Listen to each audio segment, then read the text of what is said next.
ഹരി ഓം ശ്രീമന്നാരായണീയം ദശകം 18 ശ്ലോകം 5 വിഖ്യാത പൃഥുരിതി താപസോപദിഷ്ടൈഃ സൂതാദ്യൈ പരിണുത ഭാവി ഭൂരിവീര്യഃ വേനാർത്യ കബളിത സമ്പദം ധരിത്രീം ആക്രാന്താം നിജധനുഷാ സമാമകാർഷീഃ.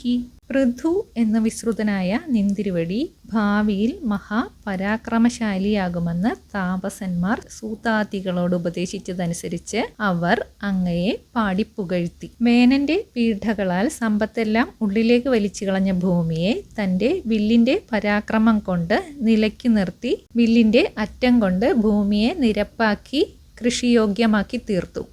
പൃഥു എന്ന പേരിൽ വിഖ്യാതനായ വിഷ്ണു അവതാരമായ അവിടുന്ന് സൂതന്മാരാൽ, അതായത് സൂതമാഗതവന്തികൾ, രാജസഭയിൽ രാജാവിനെക്കുറിച്ച് പാടിപ്പുകഴ്ത്തുന്ന ആൾക്കാരാണ് അവർ. പൃഥു മഹാരാജാവ് ഭാവിയിൽ മഹാപരാക്രമിയാകും എന്ന് താപസന്മാരാൽ ഉപദേശിക്കപ്പെട്ടതനുസരിച്ച് സൂതന്മാർ അങ്ങയെ പാടി പുകഴ്ത്താൻ തുടങ്ങിയപ്പോൾ, എന്നെയല്ല സർവഗുണസമ്പന്നനായ ഈശ്വരനെയാണ് നിങ്ങൾ സ്തുതിക്കേണ്ടത് എന്ന് പൃഥു ചക്രവർത്തി അവരോട് പറഞ്ഞു.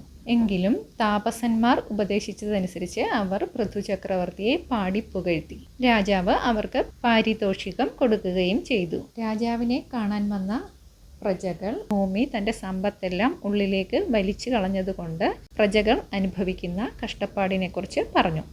അതുവരെയും എല്ലാവരും അന്നന്നത്തേക്ക് ആവശ്യത്തിനുള്ള സാധനങ്ങൾ ഭൂമിയിൽ നിന്ന് എടുക്കുകയായിരുന്നു പതിവ്. വേനന്റെ പരാക്രമം കൊണ്ട് മറ്റുള്ളവർക്ക് ഒന്നും കിട്ടില്ല എന്ന് കണ്ടതുകൊണ്ട് ഭൂമി തൻ്റെ സമ്പത്തെല്ലാം ഉള്ളിലേക്ക് വലിച്ചെടുത്തു. പ്രജകളുടെ കഷ്ടപ്പാടിന് കാരണം ഭൂമി ദേവിയാണെന്ന് മനസ്സിലാക്കിയ പൃഥു മഹാരാജാവ് ഭൂമിയെ ശിക്ഷിക്കാനായി തൻ്റെ അമ്പ് എയ്യാൻ തുടങ്ങിയപ്പോൾ പശു രൂപം ധരിച്ച് ഭൂമി ദേവി ഓടി. പശുരൂപിണിയായി ഓടിത്തളർന്ന ഭൂമിദേവി അങ്ങയോട് ഇങ്ങനെ പറഞ്ഞു: ദുഷ്ടന്മാരായ രാജാക്കന്മാർ വരുമ്പോൾ പിന്നീട് വരുന്ന ജനങ്ങൾക്ക് ഒന്നും കിട്ടാതെ ഇരിക്കരുത് എന്ന് മനസ്സിലാക്കിയിട്ടാണ് ഞാൻ എല്ലാം എൻ്റെ ഉള്ളിലേക്ക് ഒളിപ്പിച്ചു വെച്ചത്. അതുകൊണ്ട് ഇനി വരുന്ന ശ്രേഷ്ഠന്മാരായ ആൾക്കാരെ കൊണ്ട് നിങ്ങൾ കർമ്മം ചെയ്ത് ഓരോന്ന് ആയി എടുത്തുകൊള്ളുക എന്ന് പറഞ്ഞു. അതിനായി തൻ്റെ നിമ്നോന്നത പ്രദേശങ്ങൾ, അതായത് ഉയർന്ന താഴ്ന്ന പ്രദേശങ്ങൾ തട്ടി നിരപ്പാക്കാൻ അവിടുത്തോട് ഭൂമിദേവി പറഞ്ഞു. അങ്ങനെ അവിടുന്ന് തൻ്റെ വില്ലുകൊണ്ട് ഭൂമിയുടെ പർവ്വത പ്രദേശങ്ങൾ ഒഴികെയുള്ള ഭാഗങ്ങൾ